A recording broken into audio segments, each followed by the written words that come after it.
How's everyone going? So yesterday someone asked me a question on Twitter and I said I'd make a video on it, so I thought what better way to do it than to make a video for my newsletter. So the question was, hold on, I can't see. Interested to hear about the point in your life when growing and persevering clicked and you start to see significant results. So I thought what better way to make a video showing you and telling you about the point where in my personal branding career, can even say journey is a better word, where it started to sort of click and I started realizing, okay, this is what I need to do. This is what gets the most significant results. So I'll take you through my journey real quick. So I started Twitter 2020. I'm not going to go through my entire life journey, but I started Twitter in 2020. I didn't really know what a niche was, to be honest, or how you did a niche or joined a niche or whatever on Twitter. And I kind of just started tweeting whatever, you know, like platitudes sort of thing. I just kind of did what I didn't know there were levels to the personal branding game. I don't think anyone did. I think everyone was just obsessed with growing an account with a good following. So that's what I did. I became obsessed with growing an account. I tried to get as many likes as possible. I tried to get as many followers as possible. The standard growing of an account, pretty much. So yeah, none of my posts were targeted. None of my posts really meant anything. There was no aim or goal. Then I kind of switched into doing more personal sort of stuff. So I started talking about me.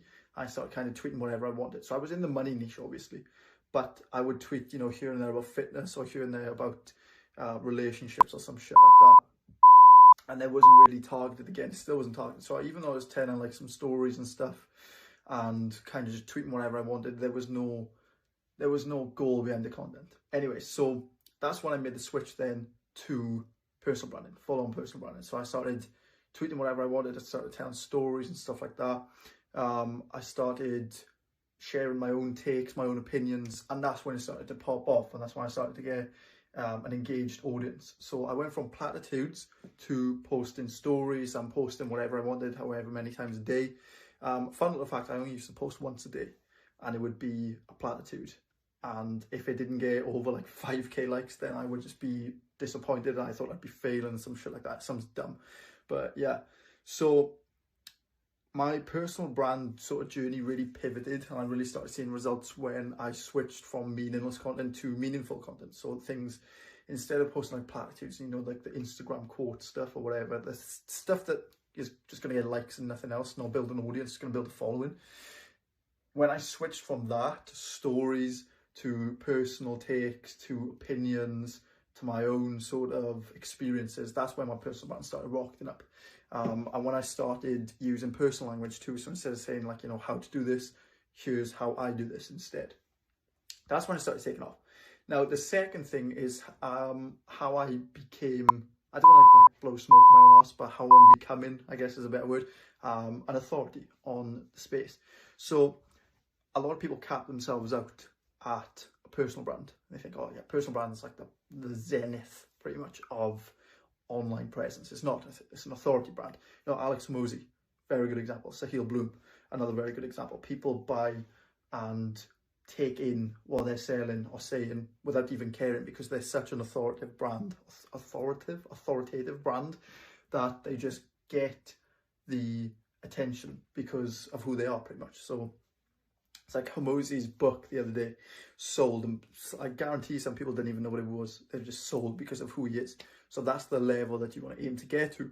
So that really popped up for me when I started doing my own business takes and my own personal takes. So instead of saying everything, that obviously needs to do stories as well on top of that, but that really popped off when I started saying shit of my own.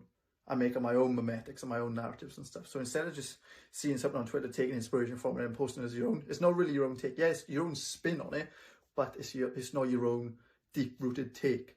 Like, for example, me, I think cold outreach is dumb.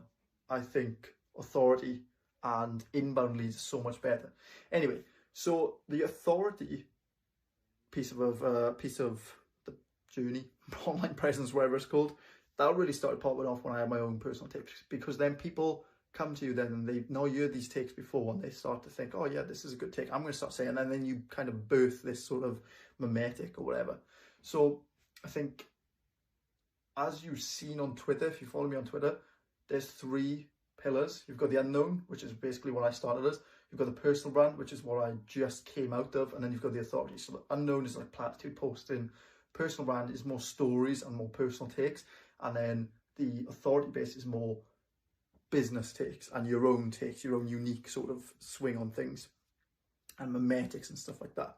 So a good example I can give you is George 10. So the copy thinking, that's a very good memetic narrative or whatever it's called, because copywriting, yeah, it's his own personal spin on it, is copy thinking. Nobody else is doing that. And everyone then, when they think of copy thinking, they think of him. So that's the best way I can describe it. So yeah, I think if you're at any of the stages, if you don't know what you're doing, or you're trying to get from an unknown to a personal brand, then focus on stories, focus on your own takes, focus on experiences and posting that, use personal language. And then if you're trying to get from a personal brand to a authority account, then you should focus more on business takes and your own unique takes that no one else is doing. Your own, by memetics, I mean things like JK's like saying cash. It's something he came up with and he started saying, and then a lot of people sort of adopted it, and then it's just become a saying, you know? So it's like propaganda, pretty much. That's what you want to aim for with an authority account. So your own personal, unique business takes and memetics and narratives that you can say, that you can sort of bring into the space that nobody else is doing. That's the best advice I can give you for transitioning into each step. But yeah, that's pretty much my story, my sort of journey with personal branding. The step now is doing exactly what I just said with the advice with the business takes, and the short form game, because the ring light is sexy, bro. But yeah, hope you all enjoyed. I'll see you tomorrow in the newsletter.